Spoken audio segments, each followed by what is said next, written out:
Sí, me dices cuando.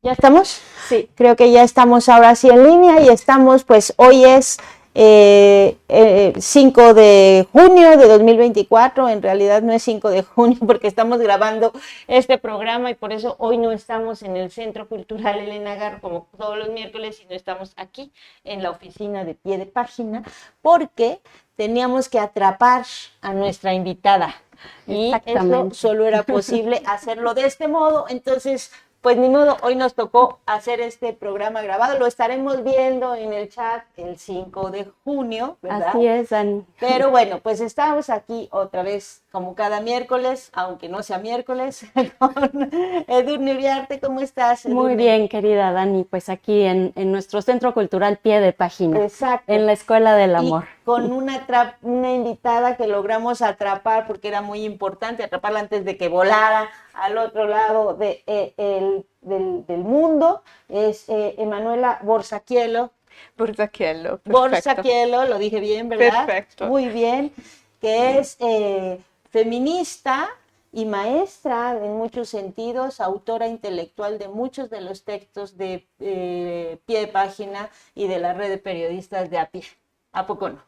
No, muchas gracias. Para mí fue un regalo de la vida encontrar las periodistas de Pie de Página y de la colectiva. Pues sí, pues el regalo es para nosotros porque ella, ustedes no lo saben, pero es quien nos ayudó, fuera de cualquier broma, a diseñar primero el proyecto que se llamó Mujeres ante la Guerra, que fue una serie de historias periodísticas, de reportajes y crónicas que hicimos coordinados por Daniela Rea para en la época más dura de esta violencia, de la que no hemos podido salir, pero en esa época muy, muy, muy dura.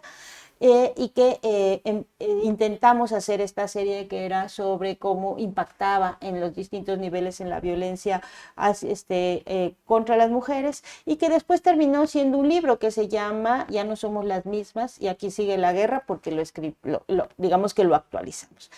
Emanuela fue nuestra guía en todo ese proceso y por eso estamos siempre, siempre muy agradecidas. Y hoy la tenemos aquí para platicar de un tema también, de dos temas, uno relacionado con esa historia de la violencia terrible que hemos tenido en los cuerpos de las mujeres, pero también sobre el proceso electoral y las mujeres en la política. Enseñémosles primero las camisetas que Enseñémosles tenemos. que nos pusimos esto para que nos digan que no somos objetivas, pero es porque nos las regalaron ahora que fuimos a los anuncios de Clara Brugada, ¿no? Perfecto. Y que fuimos al Zócalo, a la fiesta, y nos dijeron, miren, y estaban con estas que eran de Clara Brugada, jefa de gobierno por 12 puntos. Entonces, pues dijimos, bueno, pues para el programa, para hablar de las mujeres y la política. Es cualquier cosa, nuestra segunda jefa de gobierno y nuestra primera presidenta. Dos mujeres. Exacto. ¿Cómo lo ves? ¿Cómo leemos estos resultados? ¿Qué impactos tienen?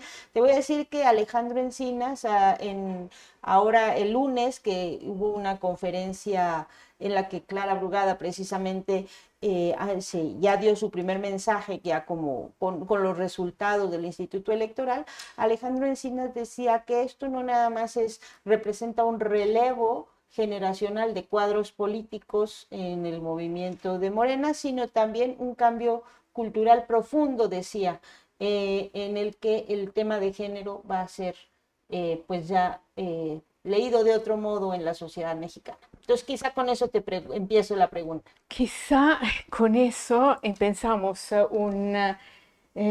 ampliar un poco, ¿no? Lo ya dicho. Porque ese cambio cultural, las mujeres en México lo vivimos desde los años 70 y no es poco. Si hoy podemos llegar a ese resultado, entre otros, ¿no? Es porque desde los años 70 las mujeres en México están constantemente en marcha, en movimiento, haciendo políticas desde la cocina, desde las calles, desde las escuelas, desde los periódicos, desde centros de poderes que la política oficial no miraba como centro de poderes, pero lo eran constantemente y transformamos constantemente lugares que no eran vistos como lugares políticos, pero lo hicimos hicimos y lo hicimos de forma excelente. Además, logramos hacer otra cosa, visto que no nos dejaban publicar, escribir en la academia. Yo soy una investigadora académica, ¿no?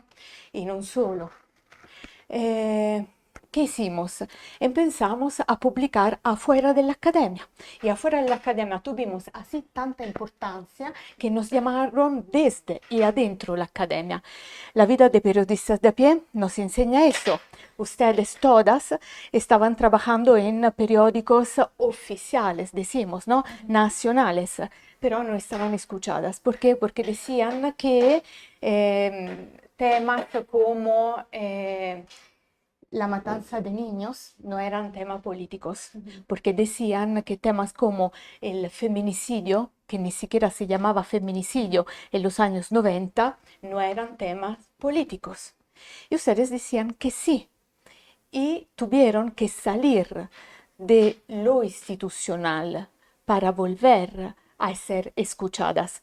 Yo me acuerdo una vez que estaba caminando por Oaxaca y en Oaxaca estaba un cartel gigantesco escrito por mujeres donde gritaban a través de la palabra escrita del qué tengo que hacer para que tú me escuches. Tengo que ocultar mi cara, tengo que ocultar mi cuerpo. Y pasamos décadas así, haciendo este juego que nos salió muy bien entre la dentro y la afuera. Y me acuerdo también otra cosa.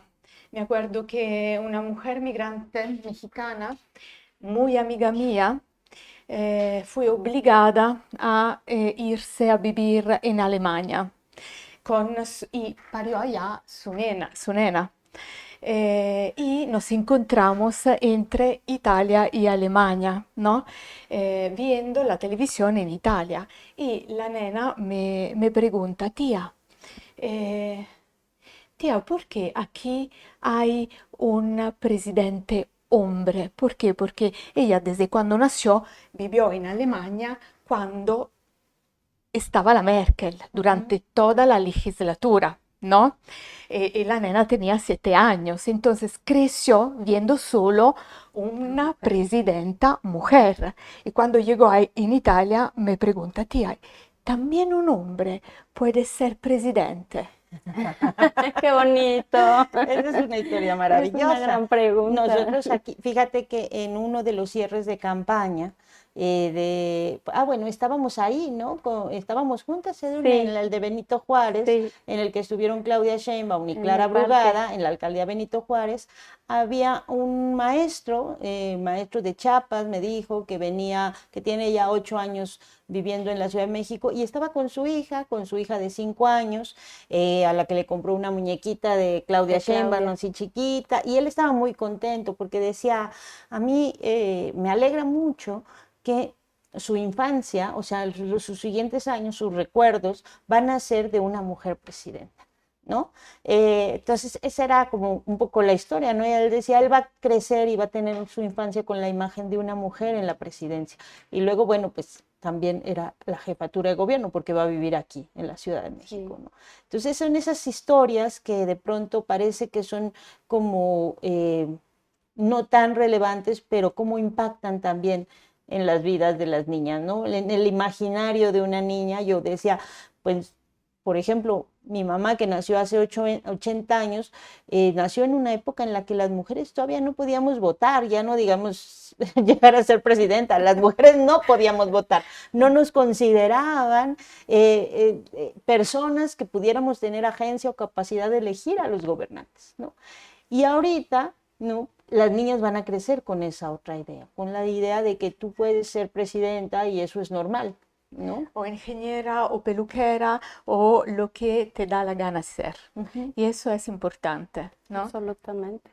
Yo te quería hacer una pregunta porque justo mientras te escuchaba me acordaba de una conversación que tuve hace unos días con una amiga de Nicaragua. Y pues ya ves cómo está la situación en Nicaragua con el Frente Sandinista y bueno, el presidente con Ortega, cómo llega al gobierno y pues esto se convierte en una situación lo menos democrática esperada posible, ¿no? Y ella me decía, bueno, es que lo que nosotros no supimos ver es que desde los años 80 estas señales ya estaban ahí, ¿no? Y una de ellas era en la relación con las mujeres, donde las mujeres nunca tuvieron realmente la posibilidad de formar parte de todo ese proceso revolucionario y de tener una injerencia mayor, ¿no? Entonces ahí pues también preguntarte cómo ves en este proceso y en esta historia que has dado el papel de las mujeres mexicanas en estas últimas décadas. Hablo a partir también de mi cuerpo, Ajá. ¿no? Porque se habla así desde la experiencia, ¿no? No desde un papel abstracto. Yo creo que desde el feminismo hemos hecho una cosa muy importante, que es hablar desde la materialidad de lo que nos pasa, desde la materialidad de lo que pasa cada día, ¿no? Y desde también cómo estamos cruzadas por diferentes colores, pensamientos y disidencias sexuales, ¿no? Me acuerdo otra historia, Sí. que es la historia de una guerrillera, y me gusta mucho citarla aquí porque murió en el 2018, Gladys. Gladys militó en el 68 en México, y después del 68 en México decidió entrar en la guerrilla. Militó en la guerrilla en la guerrilla 23 de septiembre por varios años, y después no habló, no escribió de su militancia, de su ser una mujer guerrillera. Su voz fue autocensurada y censurada. Y Gladys López, me contó es que mi voz no estaba tomada en cuenta al interior de la guerrilla. Estábamos luchando por una liberación de izquierda, de justicia social, y yo estaba ya luchando con armas y mi voz no estaba escuchada. Antes me pusieron a luchar limpiando trastes en la cocina, y después me pusieron, porque yo quise, luchar con armas en el centro del escenario. Pero todavía mi voz nunca estaba escuchada, dependía de mi cuerpo. Y Gladys, después 30 años de estar en silencio, empezó a escribir. Escribió un libro maravilloso que nadie publicó y se llama Ovarimonio. Ovarimonio. Y yo le pregunté, Gladys, ¿por qué ovarimonio? Y me dice, porque testimonio, yo doy el testimonio desde mi cuerpo, desde mis ovarios, porque testimonio en latino llega desde otra palabra que es testiculum. Ajá. Y ella rechazó de poder dar su testimonio político, de mujer que estaba cambiando la historia de este país desde la guerrilla en México, a través de una palabra que no era su palabra, que era una palabra de la semántica patriarcal. Interesante. Fíjate que eso me da pie a preguntarte algo que me ha dado vueltas en la cabeza desde hace, pues no sé, alguna vez se lo escuché a Tere Rodríguez de la Vega, que es como hay dos historias que a veces se nos cruzan, ¿no? Las de los feminismos y las de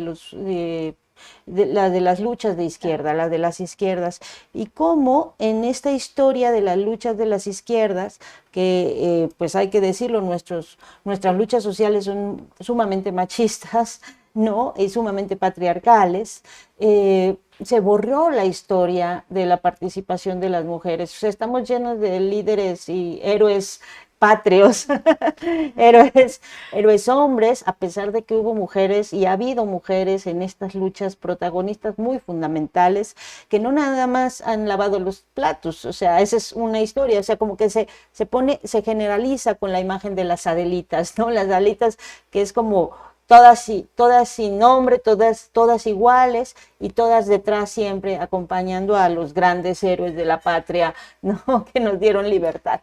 Y por otro lado, que ese es el otro lado, desde la historia del feminismo que se ha contado, que ha prevalecido, que nos cuentan incluso todavía en muchos universidades, se ha borrado también la lucha o el papel protagonista de las mujeres obreras socialistas, ¿no? Parece que la única parte del feminismo, que es estas tres olas que buscan de algún modo solo llegar al punto del derecho a tener acceso a cargos de poder, ¿no? En esa no está incluida la parte, el relato, pues, de las mujeres obreras, de las mujeres que recogen los vidrios rotos de cuando se rompen los techos de cristal, ¿no?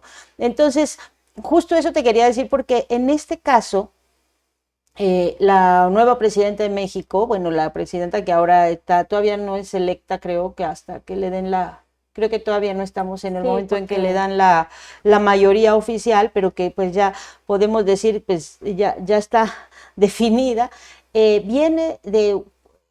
es mujer, pero además tiene esta historia de izquierda, tiene esta historia de las luchas sociales, de las luchas de los activismos, o sea, no nada más es que es una mujer, sino que además es una mujer que viene de las luchas populares, de las luchas de izquierda. ¿Eso qué significa?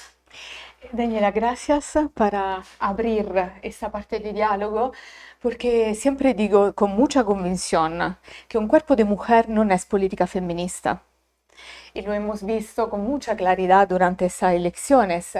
Y además lo vemos constantemente en la historia. O sea, Thatcher era una que puso en marcha una serie de políticas que podemos decir todo, pero no que fueron para lo más la persona que estaban viviendo en mayor estado de vulnerabilidad, ¿no? Bueno, Giorgia Meloni, que es una Bullrich, neofascista que está aplastando todos los derechos básicos más importantes que pudieran apoyar a la libertad de las mujeres y de las disidencias sexuales, ¿no? No hablamos de las mujeres trans, porque para Meloni ni siquiera son personas, ¿no? Y entonces, allá, cuerpo de mujer no es política feminista. Entonces, ¿qué lo es? ¿No? Lo es cuando, por ejemplo, se crea una política de corresponsabilidad y condivisión. Cuando se crea una política que no tiene como objetivo golpear y resistir, sino incidir y rearticular las fuerzas que están en campo. Entonces, allá hay una política que abre posibilidades. Pero también mi querida Raquel Gutiérrez Aguilar me enseña constantemente que es muy importante la escucha de las necesidades compartidas, de las necesidades reales, partir desde allá para armar comunidad. Políticas feministas son muy diferentes. Hay las políticas de los movimientos sociales que no quieren entrar en los juegos de las políticas de los sindicatos, de los partidos políticos. Pero creo que en México en todos estos años estuvimos mucho en conflicto entre los feminismos, pero siempre a la escucha, creando constelaciones.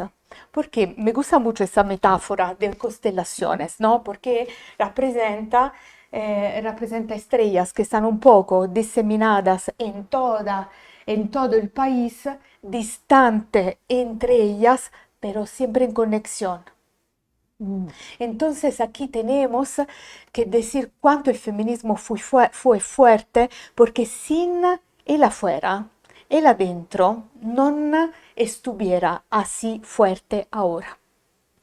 Hemos luchado desde diferentes lugares, cada uno fuerte hoy en día.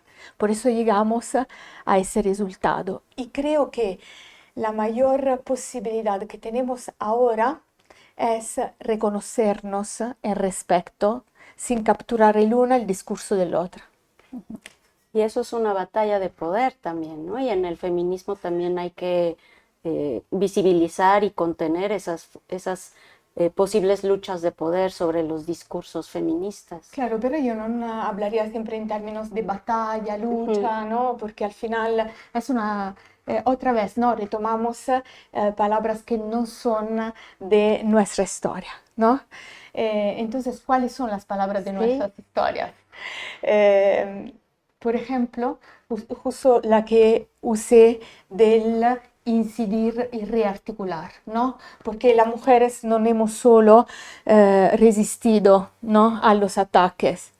Mientras estábamos resistiendo a los ataques, contemporáneamente estábamos creando otras políticas en los palacios del poder institucional, donde hemos puesto y afirmado como políticas palabras que antes no lo eran. O sea, nos recordamos todas cuando en los años 70 estaban riéndonos en la cara cuando decimos que el trabajo doméstico era un problema político. El trabajo doméstico, limpiar los trastes, es un problema político. Lo hemos puesto en el centro del escenario político. ¿Por qué? Porque hemos empezado a decir, oye, eso produce Producto Interno Bruto. Claro. Eso produce Producto Interno Bruto.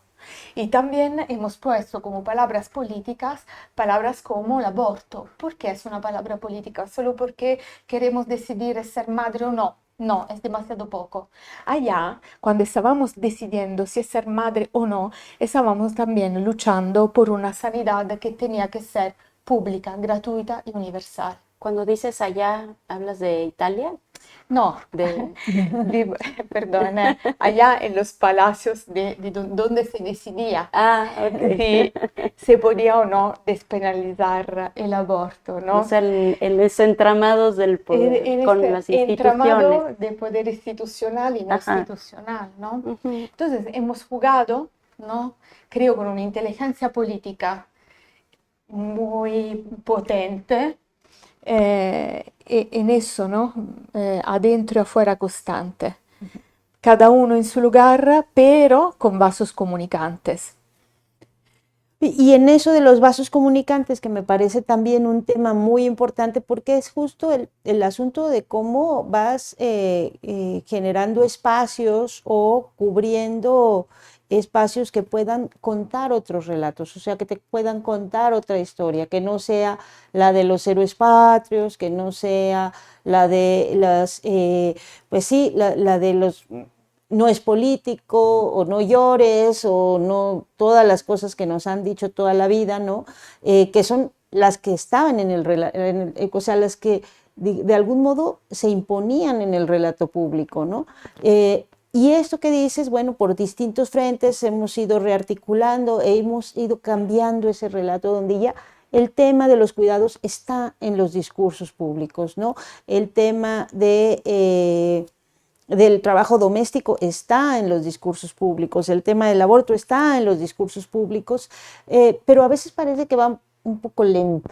Para la muchos, menstruación sí, también. Sí, de pronto es como un camino largo, lento, que vas avanzando y luego ya te das cuenta que hay retrocesos en no sé qué legislaciones, o sea, ya sentíamos que íbamos avanzando con el tema, por ejemplo, del derecho al aborto y con la Ciudad de México como avanzada, y luego viene un regreso de muchos congresos locales, o luego donde ya sentías que iba todo muy bien como en Argentina y de pronto llega un señor como Milei y todo para atrás.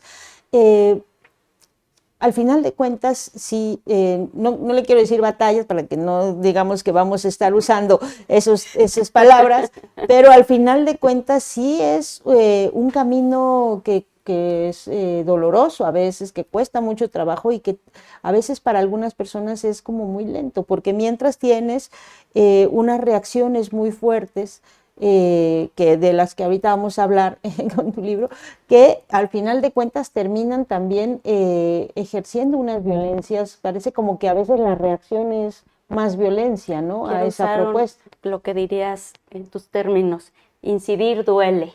¿no? Sí, Pensando en o lo que tiene dice esas Dani, reacciones que a incidir veces duele. son muy, La muy batalla duras. duele, incidir duele, ¿no? El proceso duele. Claro, incidir duele, las batallas son muy duras y me acuerdo que una vez estaba hablando con una política mexicana de largo recorrido y, o sea, yo fui siempre una mujer que es- estuve desde mis 18 años en los movimientos feministas de base, autónomos, radicales, ¿no?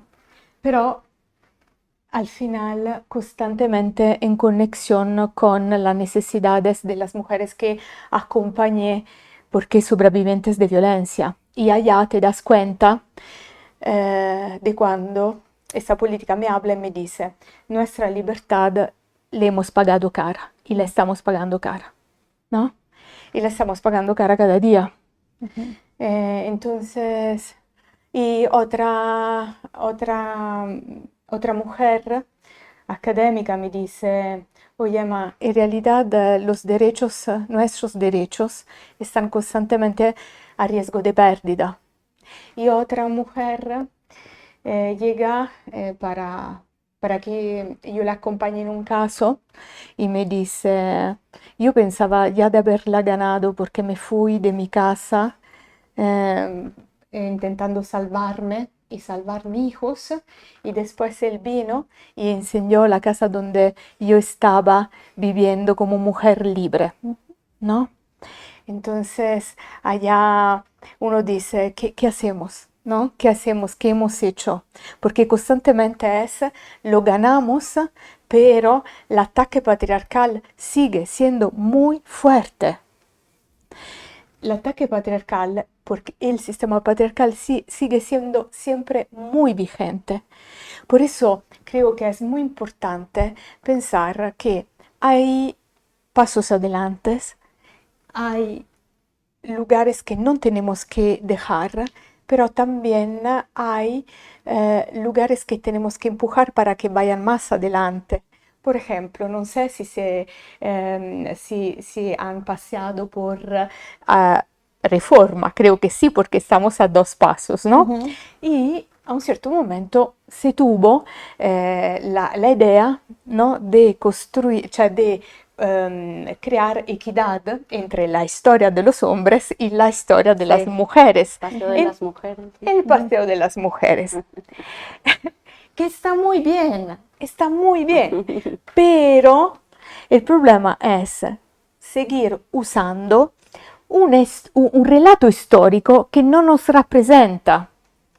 Porque yo pienso que nuestras abuelas que estaban desde la cocina todos los santísimos días sustentando la vida y reproduciendo la vida, son las que tuvieron de pie un país que vivió momentos de colapso institucional. Y no solo yo lo pienso, ¿no? O sea, creo que es algo de compartido, ¿no? Por eso digo, ok, estamos haciendo pasos adelante y ahora el desafío tiene que ser sostener.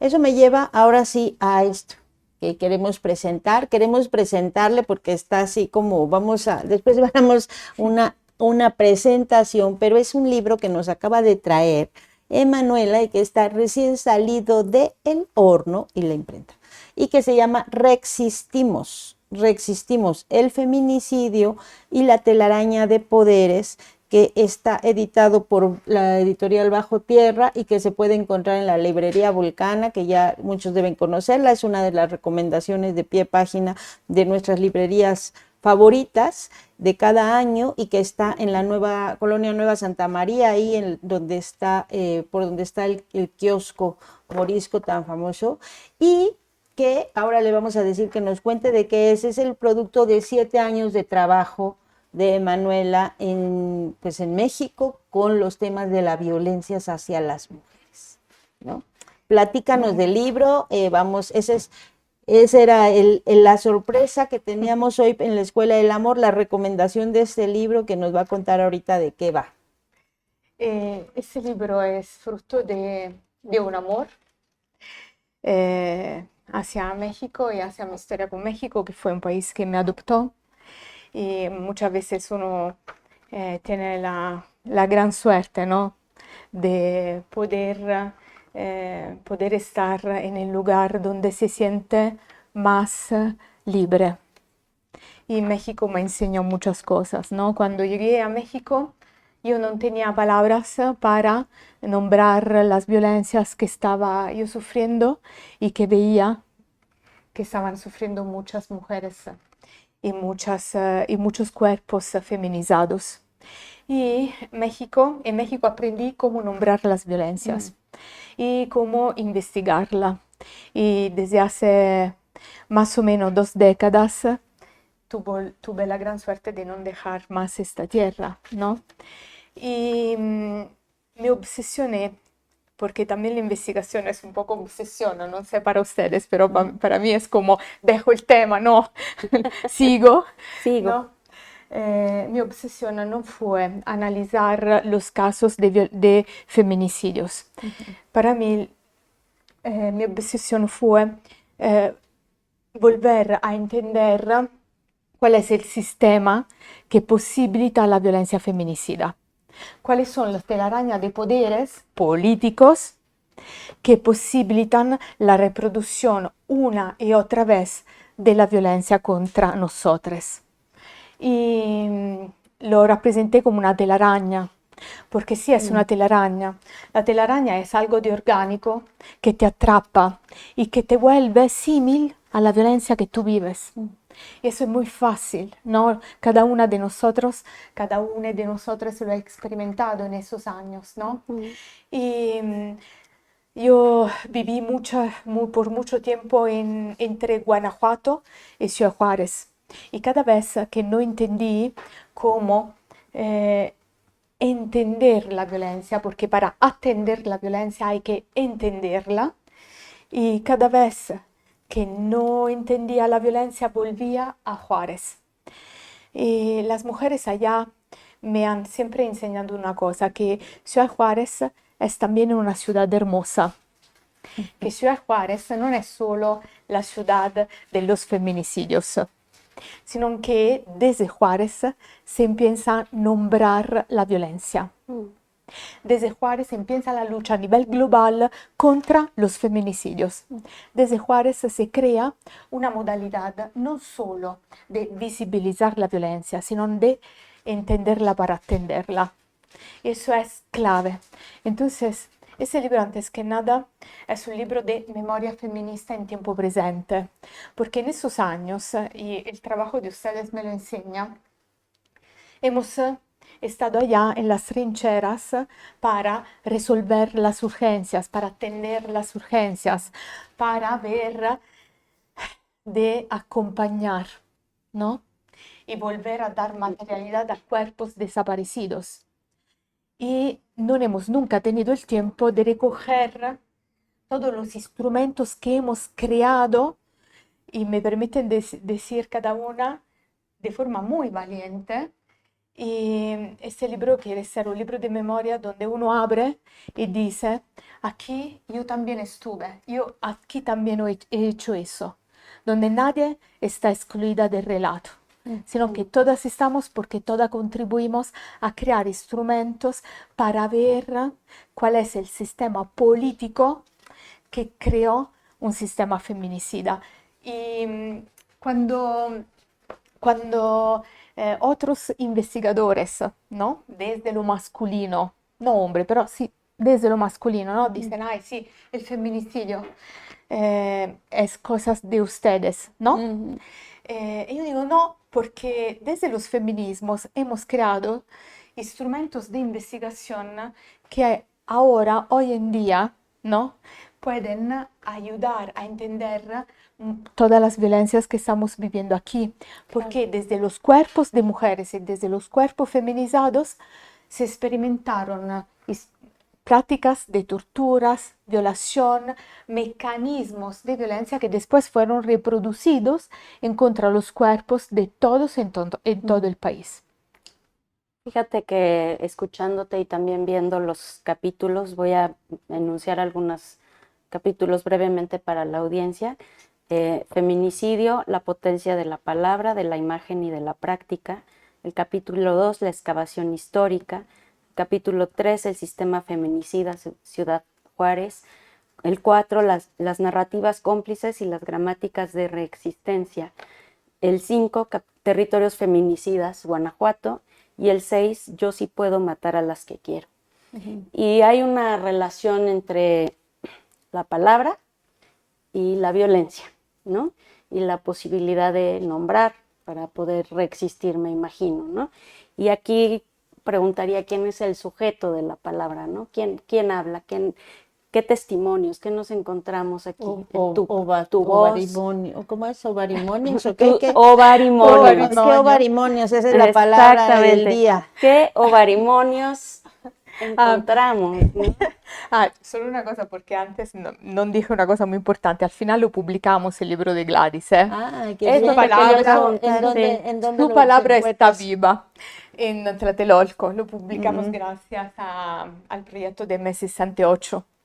Entonces, nada, para decir que las mujeres heredamos la palabra de la otra, intentamos que viva constantemente, ¿no? Y la palabra de quién es la palabra de todas, porque no hay palabras que desde los feminismos no están construidas para no incidir y reproducir y sustentar la vida de todo el mundo, ¿no? Son palabras que han construido de forma absolutamente colectiva periodistas, sobrevivientes de violencias, familiares de víctimas, académicas, en un escenario muy plural, ¿no? Donde la palabra de la una se volvía constantemente palabra de la otra, por eso es así fuerte. Feminicidio, siempre lo digo en las clases, ¿no? En el momento y soy antes que nada una maestra, en el momento de la enseñanza, que la palabra feminicidio nos enseñó que la mano que mata no es solo la mano del agresor, sino también la mano del Estado y de la sociedad civil, que para omisión o comisión está implicado en la reproducción de este tipo de crímenes, ¿no? Entonces el problema es el cultural, como estábamos diciendo al comienzo de este encuentro. El problema es político, el problema es privado, el problema es público. Creo que, y retomando otra cosa que estábamos diciendo, ¿por qué es así difícil poner nuestra palabra en el centro del escenario político? Porque lo que queremos no es simplemente la igualdad de derecho, es cambiar profundamente un sistema desigual. Y eso da miedo a algunos, eso Sí, no le algunos gusta da a miedo. algunos, ¿no? Les aterra. Yo te quiero preguntar a propósito de esto y regresando al inicio, porque ha habido mensajes importantes en estos días de Claudia Sheinbaum, este discurso de llegamos todas, ¿no? O sea, no llego yo sola, llego con todas, llegan nuestras ancestras, llegamos todas aquí. Y también de Clara Brugada de lunes de ganó la esperanza. Al final de cuentas hubo una campaña de miedo, ganó la esperanza, pero ambas llegan en un entorno difícil, porque justo estamos en este momento de la violencia contra las mujeres, y eso sí lo hemos documentado, en el que pasamos de la violencia, y eso tú lo tienes muy claro, de la violencia en casa, oculta, en la que te ponían maquillaje para que nadie se diera cuenta del golpe, a la exposición de los cuerpos en público como trofeos y como formas de marcar territorio en algún momento de los 90 para acá en distintas zonas del país, a ahora esta cosa que pues se ha reducido, digamos, ha bajado el nivel de feminicidios, pero ha aumentado el de las desapariciones de mujeres, ¿no? Que es la última parte que vemos,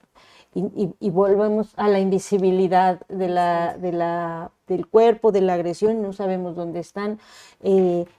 Es un reto para las mujeres que llegan con esta propuesta, con esto de ganó la esperanza y con esto de llegamos todas, porque tienen que generar políticas públicas para contener o para eliminar esta violencia, que además tenemos, insisto, muchos años generando instrumentos jurídicos que no han sido o no han avanzado tan rápido para al mismo tiempo hacer el cambio cultural y al mismo tiempo enfrentarse a las inercias de un sistema que quiere mantener eso.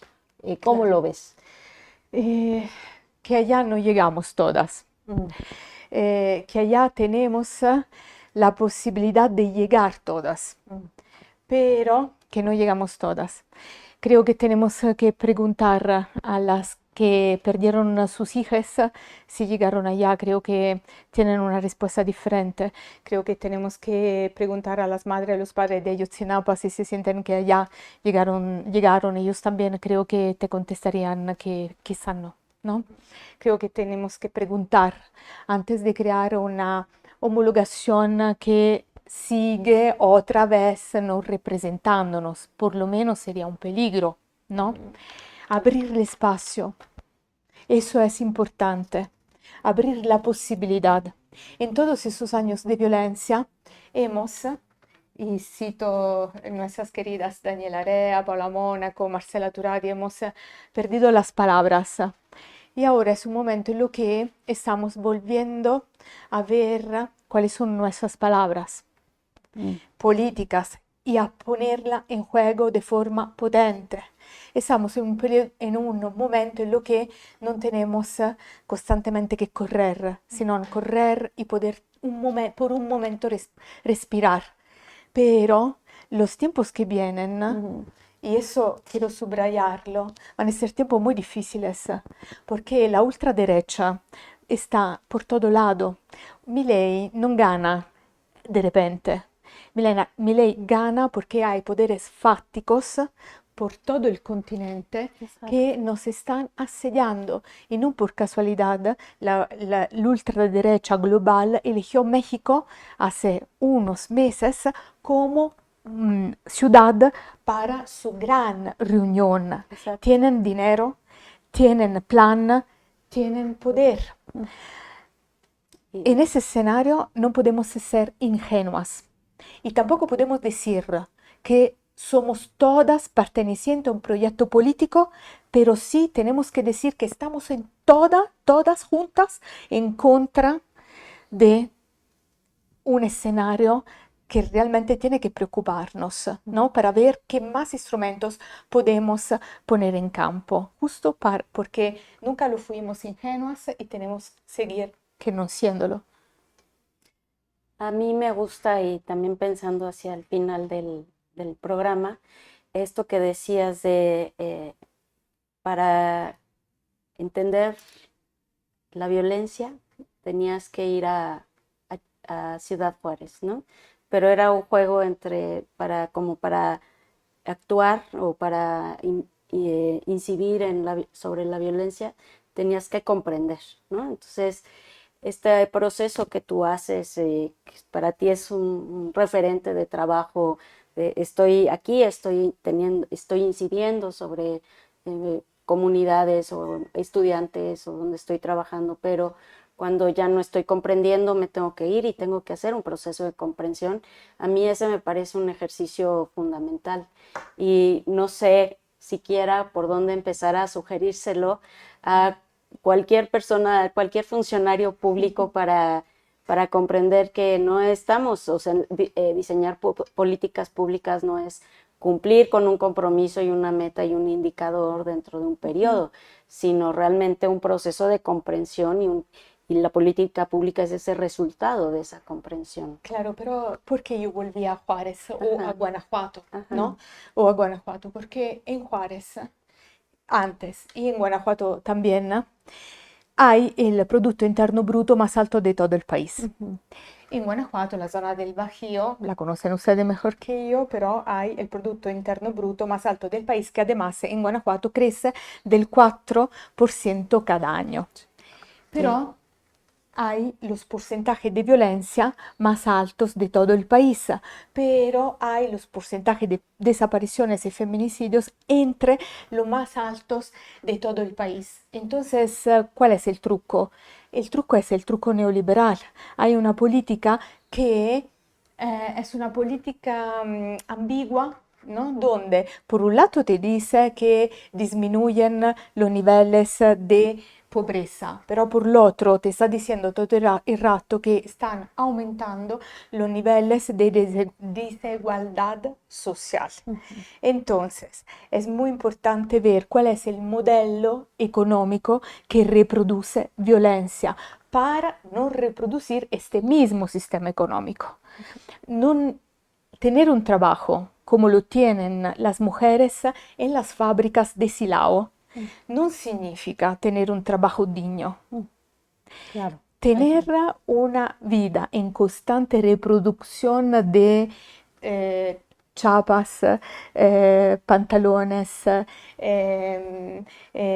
zapatos y ganar el doble de lo que ganan las obreras de otros estados, porque las mujeres de Silao ganan el doble, ¿no? De otros estados, no significa tener una vida digna, porque después no tienen sanidad pública, no tienen escuela pública, no tienen acceso a servicios básicos de la vida. Entonces, por eso para mí era tan importante volver constantemente en esos lugares, ¿no? Pues con eso nos vamos a ir quedando porque ya se nos acabó el tiempo, ya estamos sobre el tiempo ahora del programa. Creo que nos dejan muchísimas reflexiones, muchas cosas importantes. Tenemos todos que ponernos a leer este libro de inmediato. Platícanos dónde está la editorial para saber dónde comprar. Esto se puede comprar en Bajo Tierra Ediciones, en Volcana, como dijo Daniela, y en la UNAM, porque está coeditado con el CIEG de la UNAM.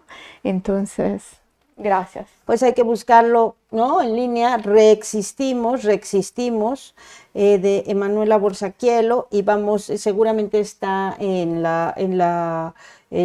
Bajo Tierra y en la librería, en sus catálogos, ¿no? Seguramente ahí lo vamos a poder encontrar. Claro. Es un libro fundamental, hay que leerlo, hay que entender, ¿no? Para atender.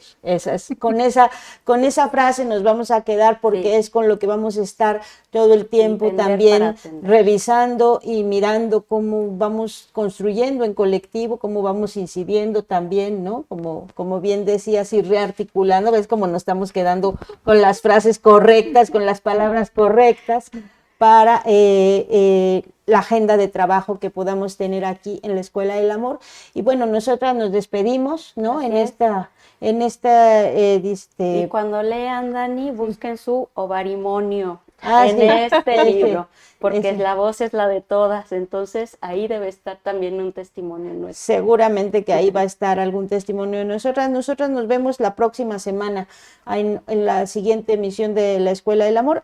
Como les dijimos, fue un programa grabado porque teníamos que atrapar a Emanuela antes de que viajara, pero pues vamos a estar insistiendo con este tema y otros relacionados con estos tópicos que a veces parecen que nada más son muy de mujeres, ¿no? La idea de que decimos siempre desde el feminismo lo personal es político, pero no, nos impacta a todas, a todos, y estamos en este cambio generacional, estamos en este momento histórico en el que hay también una transformación cultural y hay que aprovecharlo y hay que trabajarlo, y eso nos corresponde a todas, a todos y a todas. Entonces la invitación es a que la próxima semana estemos de nuevo aquí en la Escuela del Amor. Agradecemos a Alexis el trabajo en los controles, muchísimo a Emanuela que vino aquí a compartir con nosotras, a Edurne como siempre, ¿no? Muchas gracias, como Dani. cada miércoles, y pues nos vemos la próxima semana. Para acá nos vemos.